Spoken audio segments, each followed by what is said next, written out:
10ஆம் வகுப்பு உணவு பாதுகாப்பு மற்றும் ஊட்டச்சத்து.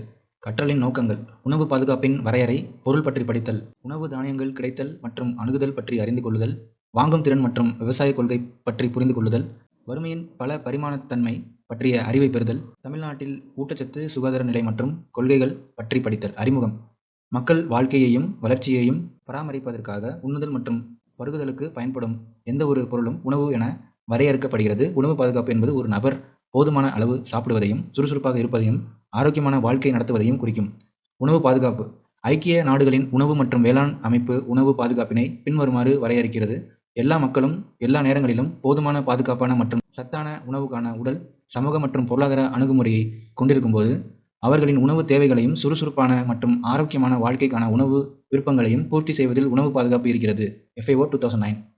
இந்த விரிவான வரையறை உணவு சத்துமிக்கதாக இருக்க வேண்டியதன் அவசியத்தை உணர்த்துவதோடு அது பாதுகாப்பு மிக்க ஊட்டச்சத்தினை பெற வேறு சில அம்சங்கள் தேவைப்படுவதையும் உணர்த்துகின்றன. புகழ்மிக்க வேளாண் விஞ்ஞானி முனைவர் MS சுவாமிநாதனின் கருத்துப்படி சரிவிகித உணவு, பாதுகாப்பான குடிநீர், சுற்றுச்சூழல் சுகாதாரம், ஆரம்ப சுகாதார பராமரிப்பு மற்றும் ஆரம்ப கல்வி ஆகியவற்றிற்கான உடல், பொருளாதார மற்றும் சமூக அணுகல் என்பது ஊட்டச்சத்து பாதுகாப்பு ஆகும். உணவின் அடிப்படை கூறுகள் மற்றும் ஊட்டச்சத்து பாதுகாப்பு. உணவு மற்றும் ஊட்டச்சத்து பாதுகாப்பின் 3 அடிப்படை கூறுகள் உணவு இருப்பு, அணுகல் மற்றும் உட்கொள்ளுதல் ஆகும். உணவு இருப்பு என்பது தேவையான அளவுகளில் உணவுப் பொருட்கள் சேமிப்பை குறிக்கும். இது உள்நாட்டு உற்பத்தி, இருப்பு மற்றும் இறக்குமதியில் மாற்றங்கள் பற்றிய ஒரு செயல்பாடாகும். உணவுக்கான அணுகல் என்பது முதன்மையாக வாங்கும் திறன் பற்றிய கூற்றாகும். எனவே இது ஈட்டுதலுக்கான திறன்கள் மற்றும் வேலைவாய்ப்புகளுடன் நெருக்கமாக இணைக்கப்பட்டுள்ளது. திறன்களும் வாய்ப்புகளும் ஒருவரின் சொத்துகள் மற்றும் கல்வியுடன் தொடர்புடையது. உணவினை உட்கொள்ளுதல் என்பது உட்கொள்ளும் உணவை உயிரியல் ரீதியாக பயன்படுத்துவதற்கான திறனாகும். உணவு தானியங்களின் இருப்பு மற்றும் அணுகல். ஒரு நாட்டில் உள்ள மக்களுக்கான உணவு பாதுகாப்பு என்பது கிடைக்கும் உணவின் அளவை பொறுத்தது மட்டுமல்லாமல் உணவுப் பொருட்களை வாங்க அல்லது அணுக மற்றும் ஆரோக்கியமான சூழலில் வாழ்வதற்கான மக்களின் திறனையும் சார்ந்துள்ளது. பிற வளர்ச்சியைப் போலவே மக்களின் உணவு பாதுகாப்பும் ஒரு நாட்டின் ஒட்டுமொத்த வளர்ச்சி செயல்முறையுடன் தொடர்புடையது. சுதந்திரத்திற்கு பிறகு இந்தியா ஒரு திட்டமிட்ட வளர்ச்சியினை பின்பற்ற முடிவு செய்தது. உணவு தானியங்கள்.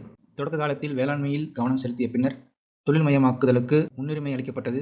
இந்தியாவில் ஏற்பட்ட தொடர்ச்சியான வளர்ச்சி உணவு தானியங்களின் இறக்குமதியை சார்ந்திருக்க தள்ளப்பட்டது. இருப்பினும் அப்பொழுது இருந்த அந்நிய செலவாணி இருப்பானது திறந்த சந்தை கொள்முதல் மற்றும் தானியங்களின் இறக்குமதிக்கு அனுமதிக்கவில்லை. பணக்கார நாடுகளிலிருந்து உணவு தானியங்களை சலுகை விலையில் இந்தியா கோர வேண்டியிருந்தது. 1960களில் முற்பகுதியில் அமெரிக்கா தனது பொது சட்டம் 480 PL 480 திட்டத்தின் மூலம் இந்தியாவுக்கு உதவி வழங்கியது. அதிக மக்கள் தொகையை கொண்ட வளர்ந்து வரும் ஒரு நாடு புரட்சிக்கு சாத்தியமான தேர்வாளராக கருதப்பட்டது. எனவே அமெரிக்கா நிர்வாகம் மற்றும் ஃபோர்டு அறக்கட்டளை போன்ற மனிதநேய அமைப்புகள் உணவு உற்பத்தியை அதிகரிக்க கோதுமை மற்றும் அரிசியின் உயர் ரக விளைச்சல் வகைகளுக்கான ஹை ஈல்டிங் வெரைட்டிஸ் திட்டத்தை வகுத்து அறிமுகப்படுத்தியது. இந்த திட்டம் நீர்ப்பாசனம் வசதி உள்ள இடங்களில் இருக்கும் இடத்தில் தேர்ந்தெடுக்கப்பட்ட மாவட்டங்களில் செயல்படுத்தப்பட்டது. திட்டங்களின் முடிவுகள் உறுதி செய்யப்பட்டதால் அதிக எண்ணிக்கையிலான மாவட்டங்களை உள்ளடக்கும் வகையில் இந்த திட்டம் நீட்டிக்கப்பட்டது. இவ்வாறு பசுமை புரட்சியானது நாட்டில் தோன்றி உணவு தானிய உற்பத்தியில் தன்னிறைவு பெற வழிவகுத்தது. உயர் ரக விதைகளான HYV, அரிசி மற்றும் கோதுமை போன்ற உணவு தானியங்கள் பயிரிடப்பட்ட பகுதியில் உற்பத்தியை அதிகரித்தது. மேலும் முக்கிய தானிய பயிர்களின் விளைச்சலும் அதிகரித்தது. 1950களின் முற்பகுதியில் உணவு தானியங்களின் உற்பத்தி பரப்பளவு 98 மில்லியன் ஹெக்டர்களுக்கும் அதிகமாக இருந்தது. ஆனால் நாடு 54 மில்லியன் டன் உணவு தானியங்களை மட்டுமே உற்பத்தி செய்து கொண்டிருந்தது. அப்போது சராசரியாக ஒரு ஹெக்டருக்கு 547 கிலோ உணவு தானியங்கள் கிடைத்தன. உணவு நிலையை சீர் செய்ய ஏறத்தாழ 65 ஆண்டுகள் ஆனது. பின் உணவு தானிய சாகுபடியின் பரப்பளவு 122 மில்லியன் ஹெக்டராக வளர்ந்தது. உற்பத்தி 5 மடங்காக அதிகரித்தது. சுதந்திர காலத்திற்கும் தற்போதையக்கும் இடையில் உணவு தானியங்களின் விளைச்சல் 4 மடங்காக அதிகரித்துள்ளது. உணவு தானிய உற்பத்தியில் இந்த வளர்ச்சியானது ஒரு தொகுப்பாக செயல்படுத்தப்பட்ட HYV திட்டத்தால் சாத்தியமானது. மேலும் இத்திட்டம் ஏற்புத்தன்மையுடைய உரங்கள், அதிக விளைச்சல் தரும் நெல் மற்றும் கோதுமை வகைகளை அறிமுகப்படுத்துவதை தவிர மானிய விலையில் ரசாயன உரங்கள் கிடைப்பதை உறுதி செய்தது. கூட்டுறவு வங்கிகள் மற்றும் கூட்டுறவு சங்கங்கள் மூலம் விவசாயிகளுக்கு மலிவான பண்ணை கடன் வழங்கப்பட்டது.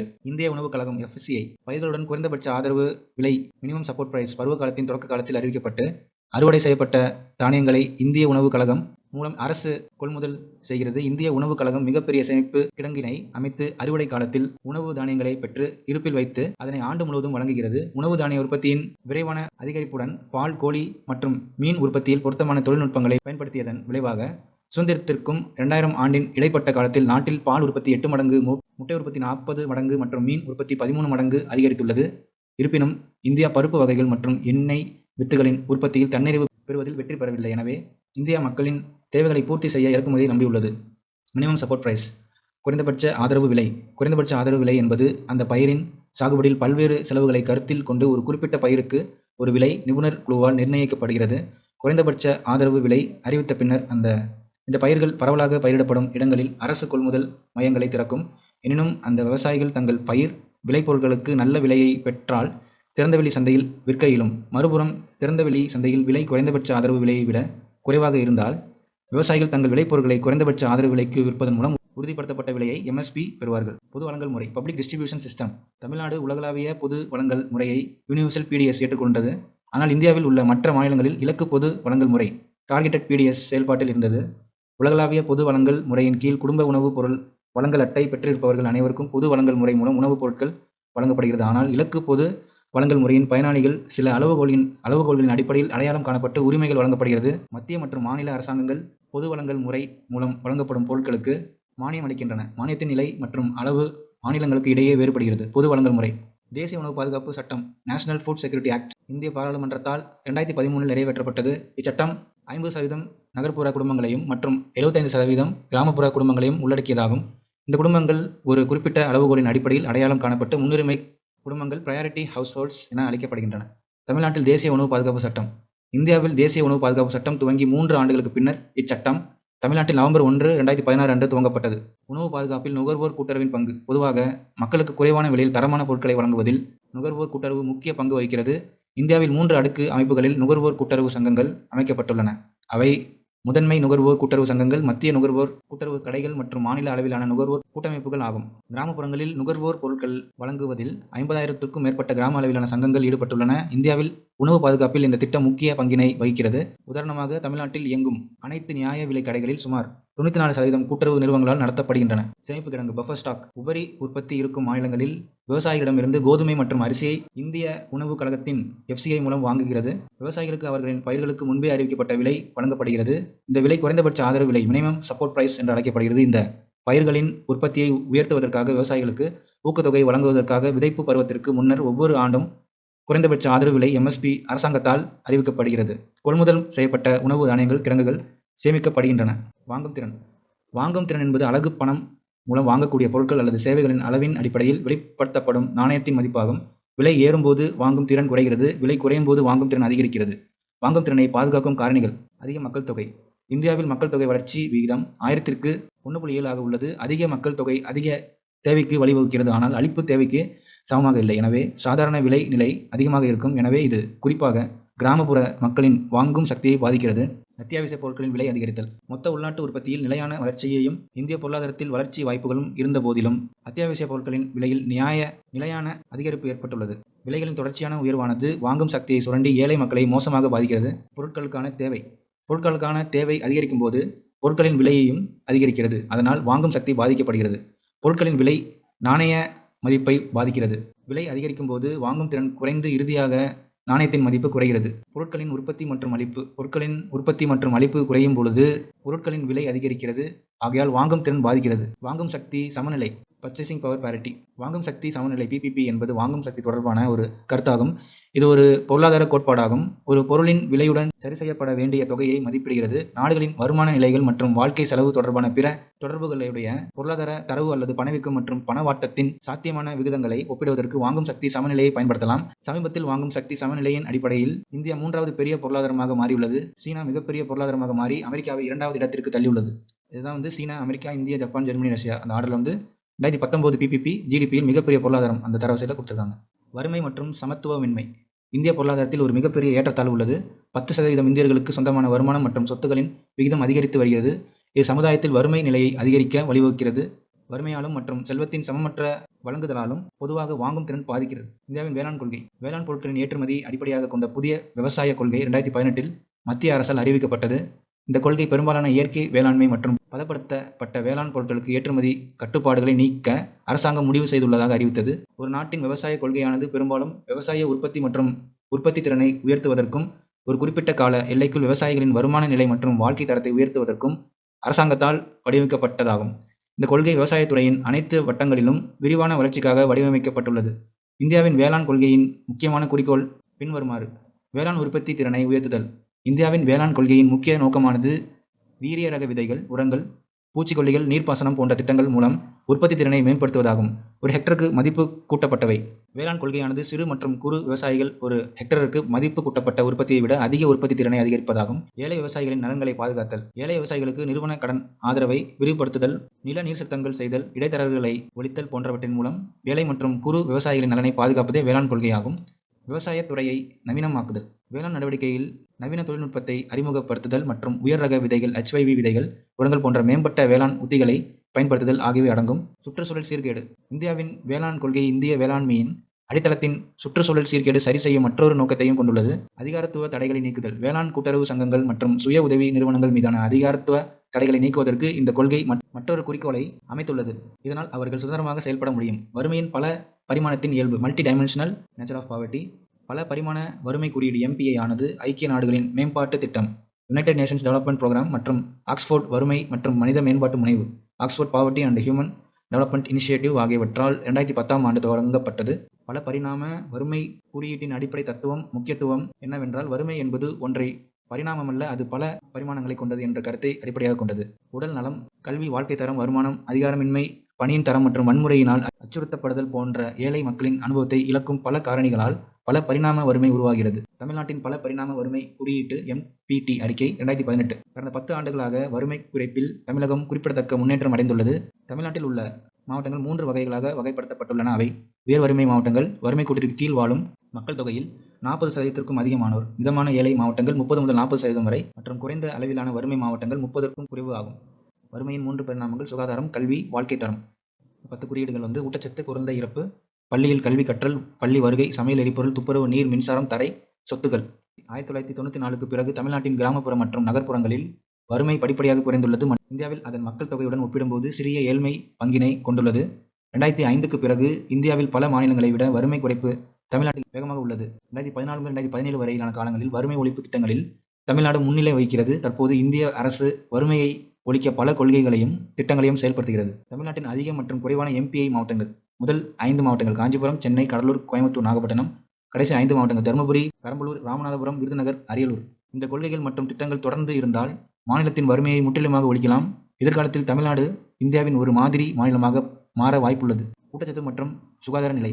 ஊட்டச்சத்தின் நிலை. உணவு பாதுகாப்பில் ஊட்டச்சத்தும் பாதுகாப்பும் அடங்கும் என்பதை நாம் முன்னரே குறிப்பிட்டோம். நமது நாடு உணவு உற்பத்தியில் தன்னிறைவு அடைந்திருந்தாலும் மக்களின் ஊட்டச்சத்து நிலையில் முன்னேற்றங்களை அடையவில்லை. 2015 முதல் 16ஆம் ஆண்டில் 27% கிராமப்புற பெண்களும் மற்றும் 16% நகர்ப்புற பெண்களும் 15 முதல் 49 வயதுக்குட்பட்டவர்கள் ஊட்டச்சத்து குறைபாடு உடையவர்கள் அல்லது நீண்டகால ஆற்றல் குறைபாடு உடையவர்கள் என தேசிய குடும்ப சுகாதார கணக்கெடுப்பின் மூலம் கண்டறியப்பட்டது. இந்தியாவில் கிராமப்புற மற்றும் நகர்ப்புற வயது குழுவில் 15 முதல் 49 வயது குழுவில் பாதிக்கும் மேற்பட்ட பெண்கள் இரத்த சோகைக்கு ஆளானார்கள். 2012 முதல் 16ஆம் ஆண்டு குழந்தைகளை பொறுத்தவரை கிராமப்புறங்களில் 60% மற்றும் நகர்ப்புற குழந்தைகள் 6 முதல் 59 மாதங்கள் 56% இரத்த சோகை உடையவர்கள் என கருதப்பட்டனர். கிராமப்புறங்களில் சுமார் 41% மற்றும் நகர்ப்புற 31% குழந்தைகள் வளர்ச்சி குன்றி இருக்கின்றனர். அதாவது அவர்களின் வயதுக்கு ஏற்ப தேவையான உயரத்தை கொண்டிருக்கவில்லை. ஊட்டச்சத்தின் குறைபாட்டால் மற்றொரு குறியீட்டாக குழந்தைகளிடையே வயது தொடர்பான எடையை விட எடை குறைவாக உள்ளனர். இந்தியாவில் 2015 முதல் 2016ஆம் ஆண்டில் சுமார் 20% குழந்தைகள் 6 முதல் 59 மாத வயதுக்குட்பட்டவர்கள் எடை குறைவாக இருப்பதாக மதிப்பிடப்பட்டுள்ளது. தமிழ்நாட்டில் ஊட்டச்சத்து மற்றும் ஆரோக்கியத்தின் நிலை. மனித ஆரோக்கியத்திலும் நலவாழ்விலும் ஊட்டச்சத்து முக்கிய பங்கு வகிக்கிறது. தேசிய அளவில் அதிக பொருளாதார வளர்ச்சி இருந்த போதிலும் ஊட்டச்சத்து அளவுகள் போன்ற மனித வளர்ச்சி குறிகாட்டுகளில் மேம்பாடுகள் ஏற்றுக்கொள்ள முடியாத அளவிற்கு மெதுவாகவே உள்ளன. ஏராளமான இந்திய குழந்தைகள் வளர்ச்சி குன்றியிருக்கிறார்கள். கணிசமான எண்ணிக்கையிலான இந்திய குழந்தைகள் மற்றும் பெண்கள் எடை குறைவாகவும் இரத்த சோகை மற்றும் நுண்ணூட்ட சத்து குறைபாடுகளாலும் பாதிக்கப்படுகின்றனர். இந்த பிரச்சனைகளை நீக்குவதற்காக மத்திய மற்றும் மாநில அரசுகள் பல்வேறு சுகாதார மற்றும் ஊட்டச்சத்து திட்டங்களான ஒருங்கிணைந்த குழந்தைகள் மேம்பாடு சேவைகள், இன்டகிரேட்டட் சைல்ட் டெவலப்மெண்ட் சர்வீசஸ், மதிய உணவு திட்டம், குழந்தைகள் சுகாதார திட்டங்கள், reproductive and child health programs மற்றும் தேசிய கிராமப்புற சுகாதார பணி, நேஷனல் ரூரல் ஹெல்த் மிஷன் போன்ற பல திட்டங்களில் கவனம் செலுத்தி வருகின்றன. எவ்வாறாயினும் நாட்டின் ஊட்டச்சத்து குறைவான நிகழ்வுகளை தணிக்க இந்த முயற்சிகளை திறம்பட செயல்படுவது அவசியமாகும். 6 வயதுக்குட்பட்ட குழந்தைகள், கர்ப்பிணி பெண்கள், பாலூட்டும் தாய்மார்கள் மற்றும் இளம் பருவ பெண்கள் ஆகியோரின் உடல்நலம் மற்றும் ஊட்டச்சத்து நிலைகளில் குறிப்பிடத்தக்க மாற்றங்களை கொண்டு வருவதில் தமிழகம் ஒரு முன்னோடி பங்கை கொண்டுள்ளது. ஊட்டச்சத்து மற்றும் ஆரோக்கியத்திற்கான தமிழக அரசின் ஒவ்வொரு ஆண்டு வரவு செலவு திட்ட செலவினங்கள் நாட்டிலேயே மிக அதிகமாகும். ICDS திட்டம் மற்றும் தமிழ்நாட்டில் உள்ள புரட்சி தலைவர் MGR சத்துணவு திட்டம் ஆகியவற்றின் செயல்திறன் நாட்டின் மிக சிறந்த ஒன்றாக கருதப்படுகின்றன. ஊட்டச்சத்து குறைபாடு இல்லாத தமிழ்நாடு என்ற தமிழ்நாட்டின் கொள்கை ஊட்டச்சத்து குறைபாட்டை அகற்றுவதற்காக மாநிலத்தின் நீண்டகால பல துறை கொள்கைகளை செயல்படுத்துகிறது. தமிழ்நாட்டில் அனைத்து 434 குழந்தைகள் மேம்பாட்டு தொகுதிகளில் 385 கிராமப்புற, 47 நகர்ப்புற மற்றும் 2 பழங்குடியினர், 54,439 குழந்தை மையங்கள், 49,499 அங்கன்வாடி மையங்கள் மற்றும் 4,940 சிறு அங்கன்வாடி மையங்கள் மூலம் ஐசிடிஎஸ் செயல்படுத்தப்படுகிறது. அணுகப்படாத பகுதிகளுக்கு நிலையான விரிவாக்கம், ஓரங்கட்டப்பட்ட குழுக்களின் பாதுகாப்பு, மேம்பட்ட ஒதுக்கீடுகள் மற்றும் சேவைகளின் விரிவாக்கம் ஆகியவற்றுடன் ஐசிடிஎஸ் இப்போது உலகின் மிகப்பெரிய திட்டங்களில் ஒன்றாக கருதப்படுகிறது. ஐசிடிஎஸ் திட்டம் புரட்சித் தலைவர் எம்ஜிஆர் சத்துணவு திட்டம் குழந்தைகளிடையே ஊட்டச்சத்து குறைபாட்டை எதிர்த்து போராடுவதற்கும், தொடக்கப்பள்ளி சேர்க்கையை அதிகரிப்பதற்கும், இடைநிற்றல் விகிதங்களை குறைப்பதற்கும் நாட்டின் மிகப்பெரிய மதிய உணவு திட்டமாக கருதப்படுகிறது. நாட்டின் பிற மாநிலங்கள் தமிழகத்தின் முன்னோடி முயற்சிகளின்படி மதிய உணவு திட்டங்களை வடிவமைத்துள்ளன. தமிழ்நாட்டில் செயல்படும் முக்கியமான திட்டங்கள்: டாக்டர் முத்துலட்சுமி ரெட்டி மகப்பேறு நல திட்டத்தின் கீழ் ஏழை கர்ப்பிணி பெண்களுக்கு 12,000 நிதியுதவி வழங்கப்படுகிறது. முதலமைச்சரின் விரிவான சுகாதார காப்பீடு திட்டம் chief minister comprehensive health insurance scheme 2011 முதல் 12ஆம் ஆண்டில் இந்த திட்டம் தொடங்கப்பட்டது. இதன் நோக்கம் அனைவருக்கும் உடல் நலம் வழங்கும் நோக்கில் அரசாங்கத்தால் இலவச மருத்துவ மற்றும் அறுவை சிகிச்சை வழங்குவதாகும். தமிழ்நாடு சுகாதார அமைப்பு திட்டங்கள்: தமிழ்நாடு ஹெல்த் சிஸ்டம் ப்ராஜெக்ட்ஸ் இலவசமாக ஆம்புலன்ஸ் சேவைகளை அறிமுகப்படுத்தியுள்ளது. 108 அவசர ஆம்புலன்ஸ் சேவை.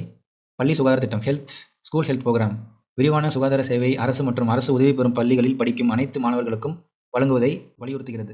தேசிய தொழுநோய் ஒழிப்பு திட்டத்தின் மூலம் அனைத்து தொழுநோயாளிகளையும் கண்டறிந்து தொடர்ச்சியான சிகிச்சையை வழங்குவதை நோக்கமாக கொண்டு மாநிலத்தில் செயல்படப்படுகிறது. National leprosy eradication programme. தமிழ்நாட்டில் சில ஊட்டச்சத்து திட்டங்கள்: புரட்சி தலைவர் எம்ஜிஆர் ஊட்டச்சத்து உணவு திட்டம், ஆரம்ப கல்விக்கு தேசிய ஊட்டச்சத்து ஆதரவு திட்டம், பொது ஐசிடிஎஸ் திட்டங்கள் மற்றும் உலக வங்கி உதவியுடன் ஒருங்கிணைந்த குழந்தைகள் மேம்பாட்டு சேவைகள், general ICDS projects and world bank assisted integrated child development services, பிரதம மந்திரி கிரோமோதயா யோஜனா திட்டம், தமிழ்நாடு ஒருங்கிணைந்த ஊட்டச்சத்து திட்டம், மதிய உணவு திட்டம். பாடச் சுருக்கம்: உணவு மற்றும் ஊட்டச்சத்து பாதுகாப்பின் 3 அடிப்படை கூறுகளை உள்ளடக்குவதற்காக இந்த சொல் விரிவுபடுத்தப்பட்டது. அவை கிடைத்தல், அணுகல் மற்றும் உறிஞ்சுதல். பசுமை புரட்சி உணவு தானியங்களில் தன்னிறைவு பெற வழிவகுத்தது. தேசிய உணவு பாதுகாப்பு சட்டம் இந்திய பாராளுமன்றத்தால் 2013இல் நிறைவேற்றப்பட்டது. விவசாய பொருட்களின் ஏற்றுமதி அடிப்படையில் புதிய வேளாண் கொள்கையை 2018இல் மத்திய அரசால் அறிவிக்கப்பட்டது. மனிதவள மேம்பாட்டின் சுகாதாரத்திற்கு முக்கிய பங்கு உண்டு. கலைச்சொற்கள்: